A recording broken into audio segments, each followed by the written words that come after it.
पूछेगा द्विघात बहुपद ज्ञात करें।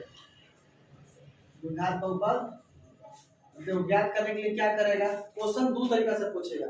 एक तो क्वेश्चन आपसे पूछेगा कि शून्याङ्कों का योग, शून्याङ्कों का योग या मूलों का योग और गुणनफल। बात समझ में आया। द्विघात बहुपद निकालने के लिए तो कहेगा, उसमें भी कंडीशन दे देगा कि शून्याङ्कों का योग और गुणनफल निकालना है। गुणनफल क्रमशः मान लीजिए 4 5 एक नंबर में, 2 नंबर में 2 और 3 दिया है। इस तरह क्वेश्चंस रहेगा। तो क्वेश्चंस ऐसे रहेगा, देखो ये क्वेश्चन है, आपको द्विघात बहुपद ज्ञात करना है, तो आपको क्वेश्चन दे दिया कि शून्याङ्कों का योग और गुणनफल दिया हुआ है। तो ये वाला जो क्वेश्चन, ये वाला जो दिया 4 और 5, ये हो गया शून्याङ्कों का योग, शून्याङ्कों का योग, और ये वाला हो गया शून्याङ्कों का गुणनफल।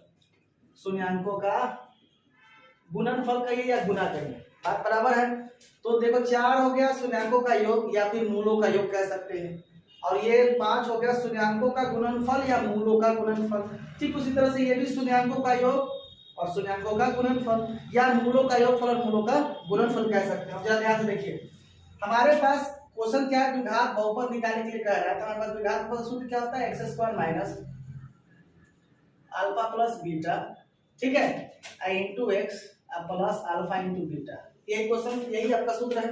इसी पर आपको द्विघात बहुपद निकालना है, तो कुछ करना नहीं है, आपको सीधा ले लेना है और उठा के यहाँ पर पटक देना है। अल्फा प्लस बीटा को पटक दिए, क्योंकि अल्फा प्लस बीटा ही शून्याङ्कों का योग होता है। यहाँ पटक दिए आप प्लस अल्फा इंटू बीटा को उठा के यहाँ ले गए। चलिए हमारे पास ये क्वेश्चन का आंसर हो गया। लेकिन अब इसमें क्या कह देगा कि 4 और 5 जो दिया है, ये 4, 5 हो गए, रख के बनाए यहाँ पर। इसमें कह देगा कि शून्यक दिया हुआ है। क्या दिया हुआ है, शून्यक दिया है, तो बहुपद ज्ञात, द्विघात बहुपद ज्ञात करें, द्विघात बहुपद ज्ञात करें। अब देखिए ये मूलों का योगफल और गुणनफल दिया था, तो इसे द्विघात बहुपद निकाल दिए। अब कंडीशन क्या दिया है कि यही 4, 5, यही वाला 4, 5 शून्यक दिया है। शून्यक दिया किसका है, तो किसी द्विघात बहुपद का शून्यक है, और शून्यक हमेशा अल्फा और बीटा में ही काउंट होता है। ठीक है, द्विघात बहुपद का अगर शून्यक अल्फा बीटा है, तो सिर्फ शुद्ध हल कर करेंगे तो अल्फा बीटा में ही निकलेगा। तो हमारे पास एक ठो अल्फा एक ठो बीटा। अब द्विघात बहुपद का फॉर्मूला यही होता है, तो निकालने के लिए तो px यही करेंगे, px ये x² minus alpha plus beta into x plus alpha into beta. अब देखो चेंजिंग कितना खतरनाक आएगा। ये अल्फा प्लस बीटा डायरेक्ट उठा के 4 रख दिए थे, लेकिन इसमें अल्फा प्लस बीटा डायरेक्ट 4 नहीं रखे। क्यों, क्योंकि यहाँ पर 2 शून्यक दिया हुआ है, तो 2 को शून्य का मतलब एक ठो अल्फा एक ठो बीटा। तो अल्फा की जगह पर रखेंगे 4 और बीटा की जगह पर रखेंगे 5। जो क्वेश्चन है वही रहेगा, और माइनस एक अल्फा की जगह पर 4 और बीटा की जगह पर 5, फिर प्लस एक तो लगाना ही पड़ेगा आपको, फिर प्लस अल्फा की जगह पर 4 और बीटा की जगह पर 5। तो x² और 4 और 5 9 1 से 4 बचे। ये क्वेश्चन ऐसे। तो आपको ध्यान रखना है, आपको मिस नहीं करना है कि द्विघात बहुपद निकालने के लिए कहा दे, तो द्विघात बहुपद निकालने के लिए आपका 2 फॉर्मूला है।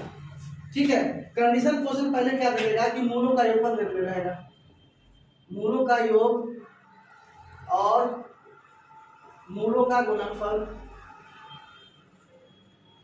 अगर मूलों का योग और मूलों का गुणनफल क्रमशः 1, 2 दे दिया है, तो जो फॉर्मूला हमारे पास अभी जो हमने बताया है alpha plus beta into x और अल्फा इंटू बीटा, तो कुछ करना नहीं है, ये वाला टोटल उठा के रख देना है अल्फा प्लस बीटा के जगह पर, और ये वाला उठा के रख देना है किसके जगह पर, अल्फा इंटू बीटा के जगह पर। x² x प्लस 2 हो जाएगा। ये हमारे पास मूलों का द्विघात बहुपद निकल गया। कब, जब मूलों का योग और गुणनफल दिया रहे तब। लेकिन यही में क्या कह देगा कि द्विघात बहुपद ज्ञात करें। क्या ज्ञात करें, द्विघात बहुपद ज्ञात करें, द्विघात बहुपद ज्ञात करें। देखो अब क्या जोड़ देगा, द्विघात बहुपद ज्ञात करें जिसके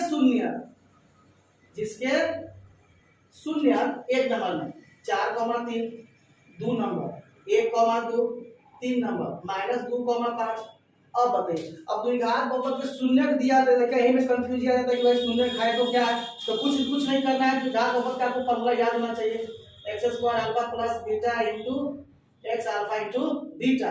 अब देखो जब शून्यक कहेगा तो ध्यान से रख लीजिएगा कि इसमें एक जो होगा वो अल्फा होगा और दूसरा क्या होगा, बीटा होगा। तो देखो ध्यान से, ये अल्फा वाला है तो अल्फा 4,3 रहेगा, 2,1 रहेगा, या कोई भी ऐसा 2 डिजिट रहेगा, कोई भी रहेगा, उसमें पहले वाला क्या हो जाएगा, अल्फा, और दूसरा क्या हो जाएगा, बस। तो एक्स स्क्वायर माइनस अल्फा क्या हो जाएगा, 4, और बीटा क्या होगा, 3, फिर प्लस होगा बाबू, और ये 4 और क्या होगा, 3। तो एक्स स्क्वायर 4 3 और 4 3, बस हो गया। ध्यान रखना है, द्विघात बहुपद के मूलों का योग और गुणनफल रहेगा तो ये फॉर्म पर सेट करेंगे, डायरेक्ट उसके हो जाएगा, अल्फा प्लस बीटा हो जाएगा। और जहां शून्य दे देगा उसमें एक ठो अल्फा एक ठो बीटा रहेगा। ठीक है, इस तरह क्वेश्चन को आपको सॉल्व करना है।